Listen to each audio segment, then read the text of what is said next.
Bonjour, alors hier soir, c'était le retour du club des Invincibles, donc émission qui avait déjà été présentée par Nagui il y a quelques temps.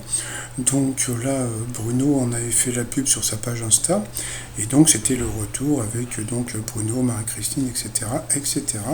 Présenté là pour cette fois-ci par Olivier Mine, parce que à la base c'est Olivier Mine qui aurait dû présenter le premier, mais comme il était sur Fort Boyard, il était en train d'enregistrer Fort Boyard, donc c'est Nagui qui avait présenté le premier. Bon, toujours aussi sympatoche, veste gris-bleu. Ouais, moi j'aurais mis plus bleu par rapport au, comment dire, par rapport au décor, mais bon, comme il est beau gosse, puis ça allait bien avec ses cheveux gris. Le public derrière avait un sourire un peu forcé, mais bon, c'est pas très important.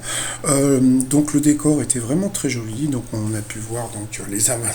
Les Invincibles. Ça me fait rire quand je vois ça.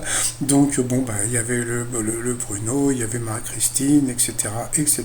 Donc, on a pu voir que les forces de Bruno, c'était la mythologie, la littérature et le cinéma. Donc, c'est comme ça que ça marche hein, au 12 coups de midi. Donc, vous savez, vous avez quand vous arrivez dans le jeu, vous devez remplir un questionnaire avec vos forces et vos faiblesses. Et puis, bon, c'est pour ça que quand il était dans au 12 coups de midi, il y avait beaucoup de questions sur la mythologie et le cinéma. Donc et on a pu voir qu'en gastronomie, en sport et en botanique, c'était pas trop son truc, et bon, passons. Donc on a pu voir donc plusieurs candidats, donc il y a eu des duels, etc. Il y a eu un gros mytho quand même, c'est-à-dire que bon bah au début de l'émission, donc ils ont dit oui, nous avons fait des sélections à travers toute la France, etc. Et puis, quand tu regardes les candidats, ouais, tu l'as pas vu quelque part, lui, du genre aux 12 coups de midi, hein, et lui, tu l'as jamais vu quelque part, et lui, tu l'as pas vu. Il n'était pas dans le jeu, mais je pense qu'il va être dans la prochaine.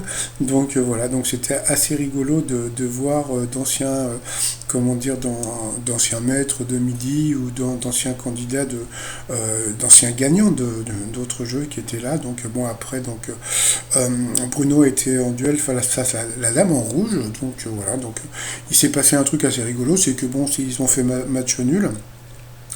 Et à la fin, donc, ce qui s'est passé, c'est que bon, bah, la Dame en Rouge devait se confronter donc les quatre invincibles pour pouvoir gagner des sous-sous. Et bah, ils ont tous fait match nul. Et à la fin, donc, bah, elle n'a gagné qu'un voyage en dirigeable. C'est-à-dire que même moi, tu me le donnes, le voyage en dirigeable, j'y vais pas. Donc, mais bon, passons quoi. Donc voilà. Bon, alors pour moi, alors donc à la fin, comme je vous ai dit, donc il n'y avait pas eu il n'y a pas eu de vrai gagnant. Donc, comme je vous ai dit, donc la dame en rouge avec le tatouage sur la poitrine n'a gagné qu'un voyage, mais pour moi le grand gagnant c'est franchement Bruno. Parce que franchement Bruno, il a le chaud dans la peau, il a la sympathie et tout, donc franchement pour moi c'est, comment dire, je le verrai bien dans d'autres émissions, je sais pas encore dans quoi, mais bon, franchement, bon, vous allez me dire, l'émission est produite par la même boîte de prod qui fait les 12 coups de midi, mais bon, je verrais bien Bruno sur une émission sur TF1. Donc voilà.